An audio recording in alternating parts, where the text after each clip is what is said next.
जालना जिल्ह्यातील माळशेंद्रा येथील जिल्हा परिषद प्राथमिक शाळेत 8वीच्या विद्यार्थ्यांचा निरोप समारंभ आज दिनांक 25 मार्च रोजी उत्साहात पार पडला। या कार्यक्रमात विद्यार्थ्यांनी आपल्या शाळेतील आठवणींना उजाळा देत शिक्षकांप्रती कृतज्ञता व्यक्त केली। निरोप समारंभादरम्यान अनेक विद्यार्थी भावुक झाले होते।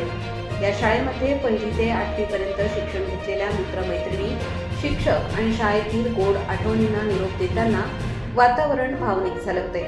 यावेळी विद्यार्थ्यांनी मनोगत व्यक्त करताना शाळेने दिलेल्या संस्कारांची आठवण सांगितली। शाळेतील शिक्षकांनी व मान्यवरांनी यावेळी मुलांना मार्गदर्शन केले। यावेळी सरपंच विजय लहाने यांनी विद्यार्थ्यांना पुढील वाटचालीसाठी शुभेच्छा दिल्या। या प्रसंगी जिल्हा युवा नेते वंचित बहुजन आघाडी तथा सरपंच माळशेंद्रा विजय भाऊ लहाने, श्रीकांत रोपदे सर, प्रवीण मोहिते सर, उपसरपंच शिवाजीराव पाटील जाधव, तंटामुक्ती अध्यक्ष श्री त्र्यंबकराव बोडके, प्रभू लोखंडे, सावबा लोखंडे, सुनील लोखंडे, माजी सरपंच हरिभाऊ लोखंडे या निरोप समारंभावेळी उपस्थित होते। प्रबंधभूमी महाराष्ट्र न्यूजसाठी प्रतिनिधी सुनील भारती, जालना।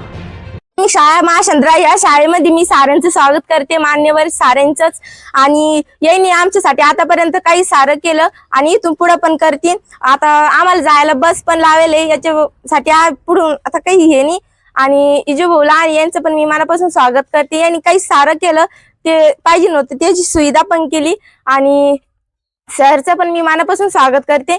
यांनी सारं काही शिकवलं, आम्ही सारं काही शिकलो, आणि यांनी सारे संस्कार पण दिले चांगले। आणि आज निरोप समारंभ आहे बघा, काय सांगणार? आजचा दिवस चांगला पण आहे आणि आमच्यासाठी वाईट पण आहे, कारण सर्वप्रथम हे जे लेकरं आमच्या शाळेचे जे विद्यार्थी आहे हे चांगले शिकून 8 वर्ष या शाळेमध्ये शिकले आणि शिकून आता इथून पिंपळगाव इथं एक शाळा आहे आणि त्या शाळेमध्ये जाणार आहे। ते लालबहादूर शाळा म्हणून आहे, ती 6 किलोमीटर गावापासून दूर शाळा आहे। आणि त्या शाळेमध्ये जात असताना आता स्टँडअपचा कार्यक्रम म्हणजे निरोप समारंभाचा कार्यक्रम इथल्या शिक्षक लोकांनी ठेवला होता जिल्हा परिषद शाळेमध्ये। आम्ही ग्रामपंचायतच्या वतीने त्यांचं स्वागत केलेलं आहे। आणि सर्वप्रथम हे निरोप समारंभ जो ठेवलेला आहे ते सर्व लोकांना ठेवलेला आहे मुलाला हाताशी धरून आणि मुलाला उत्साह देण्यासाठी।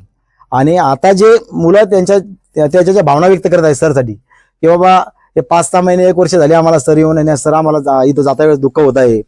आमच्या गावाचे लहान लहान लेकरं, मुली असतील मुलं असतील, जात आहे। जाण्यासाठी त्यांना आम्ही 6 किलोमीटर दूर असल्या कारणाने आम्ही त्यांना बसची व्यवस्था या ठिकाणी उपलब्ध केलेली आहे। मागच्या 2 वर्षापासून आम्ही या गावासाठी बस चालू केलेली आहे। आमच्या गावाला बस फक्त रोडला दिसत होती हवेला, पण आज आम्ही या खोंगराच्या गावामध्ये सुद्धा बस या ठिकाणी उपलब्ध केलेली आहे। अनेक प्रकारच्या मुलीला मायबापा शाळेत पाठवत नव्हते पहिले, सायकलीवर कशी जाईन, पायी कशी जाईन 6 किलोमीटर, बाबा दुनिया खराब आहे, अमक ढमक असे आम्ही त्याच्यावर सुद्धा त्यांचं ब्रेन वॉश करून घरोघरी जाऊन त्यांच्या आईवडिलांना समजून सांगून आता गावात बसतीत आहे। तुमच्या दरोज्यातून मुलगी बसती आणि शाळेत उतरते, आणि शाळेतून बसती आणि दरोज्यात उतरते, काय घाबरायचं आहे असं म्हणून आम्ही घरच्या लोकांना कन्व्हिट करून आता आमच्या गावातून 21 ते 22 मुली या ठिकाणी पिंपळगाव शाळेमध्ये येणाऱ्या वर्षामध्ये आता ऍडमिशन घेत आहेत। मी सर्वप्रथम त्या मुलीला या ठिकाणी शुभेच्छा देतो। आणि येणाऱ्या काळामध्ये आता ती जी शाळा आहे हवेला आहे आणि त्या शाळेच्या आसपास जर मुलीचं म्हणणं आहे आता आम्हाला की 2 मुलीनं या ठिकाणी समस्या मांडलेली आहे की बाबा तिथं काही मुलं फिरतात असे आम्हाला पहिली पूर्वी सांगतात, तर आम्ही त्याच्यासाठी सुद्धा दामिनी पथकाला नियोजन सांगणार आहे। आणि दामिनी पथकाचे 2 वेळेस, एंट्रीच्या वेळेस एक आणि शाळा भराच्या वेळेस एक, या दोन्ही वेळेस तिथं दामिनी पथक फिरण एवढी तुम्हाला गावी देतो। आणि येणाऱ्या काळामध्ये या मुलीला त्यांचे येणाऱ्या वर्ष भरभराटीत जावं आणि चांगलं त्या शिकून आमच्या गावामध्ये IAS अधिकारी हो एवढी त्याला शुभेच्छा देतो आणि थांबतो।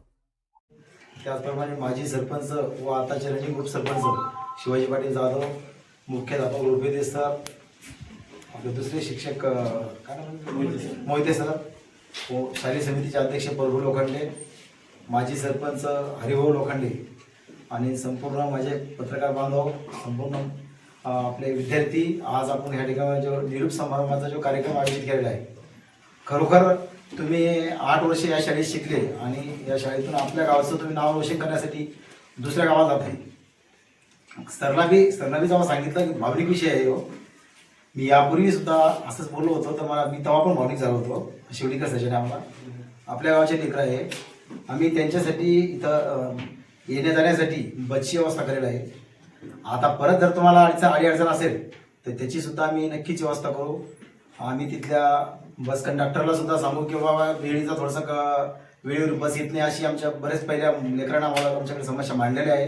आम्ही त्या सुद्धा त्यांच्या अधिकाऱ्याला सांगून ते समस्या लवकर बस येऊन तुमची उभी राहील पिंपळगावच्या शाळेला. तिथं काही